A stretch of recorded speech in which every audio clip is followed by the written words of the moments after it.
Barka da zuwa Abubakar One TV. Ku na subscribe, ku yi like, ku comment don tambayoyin ra'ayoyinku. Rahotanninmu na yau za mu fara da ƙasar Burkina Faso, inda kotun sojan ƙasar Burkina Faso a gobe 11 ga watan goma na shekara 2021 za ta zamanta na farko don sauraron ƙarar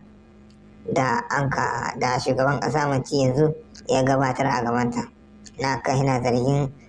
shugaba da ya yi ma tsohon shugaba Thomas Sankara a kan kisan kyasin da an kai masa da lokacin da ya bisa mulki. Dangane da haka shugaban ƙasa mai ci yanzu ya gabatar da ƙarar da yana zargin wannan shugaba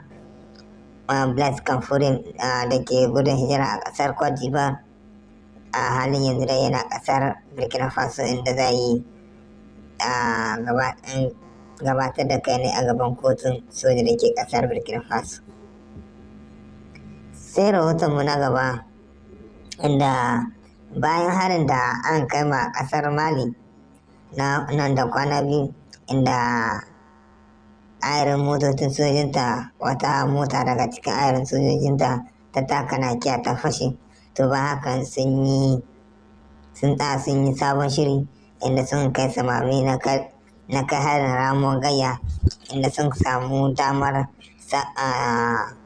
binciko wani sansani na 'yan ta'adda da ke kasar Mali, inda sun fatattaki wannan 'yan ta'adda da ke wannan wuri, kuma har da kashe shugabansu wanda ya jagoranci da waɗannan bama-bamai. Sai kuma mu dawo a ƙasar Nijar, inda shugabanni ko mu ce 'yan makaranta na karatu mai zurfi da ke jami'a ta nan da ke Nijar sun yi taron su na manema labarai da nuna tar da Allah wadda da ƙasar Faransa da kuma mara ma ƙasar Mali ba na nuna mata goyon baya da kuma ƙara mata ƙwarin gwiwa dangane da matakin ta ɗauka na korar sojojin Faransa da ke cikin ƙasarta, inda 'yan makarantar sun ka nuna rashin jin daɗin su a kan kalaman da shugaban ƙasar Faransa ya yi a taron da ya gudana a jiya, inda ya tara matasan Afirka da ke Faransa zaune, inda an kai tattauna da su, inda ya faɗo su kalamai da su 'yan makarantar jami'ar Nijar abin bai musu daɗi ba. Sai kuma rahotonmu na gaba, inda ake samun yabo da jinjina dangane da abin da shugaban ƙasar Nijar Muhammadu Bazoum ya yi, na inda mutane da yawa sun gane da ido da ke zagaya a cikin gari, a cikin babban birnin Yamai, shi kaɗai ba tare da jami'an tsaro ba, yana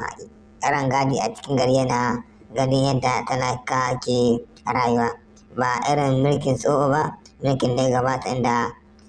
sai a liƙe hanya fiye da awa 3-4 shugaban ƙasa ba wuce ba. Da mun samu ra'ayoyin mutane wanda ke cewa Tanja ta yi Tanja dawo. Kusan a Nijar Tanja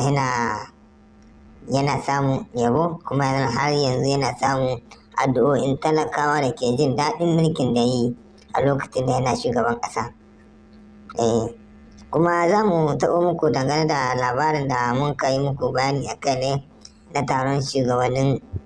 taron matasa Afirka da shugaban ƙasar Faransa Emmanuel Macron ya yi, inda ya samu tambayoyi da yawa da matasan Afirka, inda sun ka faɗi ra'ayoyinsu, kuma sun kai mai tambayoyi ya ba su amsa, har da an samu wata 'yan ƙasar Mali da ta yi gaba da gaba da shi, sun kai musayar kalamai, inda kalaman sun kaɗau zafi, a ta kai lokaci zuwa lokaci shugaban yana ɗaukar kofin ruwa kura a kan kalaman da wannan baiwa Allah take tura mai, da kuma martanin da take tura mai akan yadda sojojin France suke zama a ƙasashen Afirka, da yadda kuma shi da kai ne ma ya ce yaƙin Libya shi ne ya haddasa wannan ta'addanci, ya ce an yi kuskure. To, kuskuren da sun kai sai ta nuna mai da mai martafi mai zafi, inda ta ce an kai sun ka gaza magance wannan kuskure ko kore sun yi ne don su samu damar da za su samu gindin zama a ƙasashen Afirka. Ya kyau 'yan uwa, kan ku manta da mun subscribe da mun like ƙarshen labarinmu na wannan lokaci sai dai mun turo muku da sabon shiri. Mun gode, a za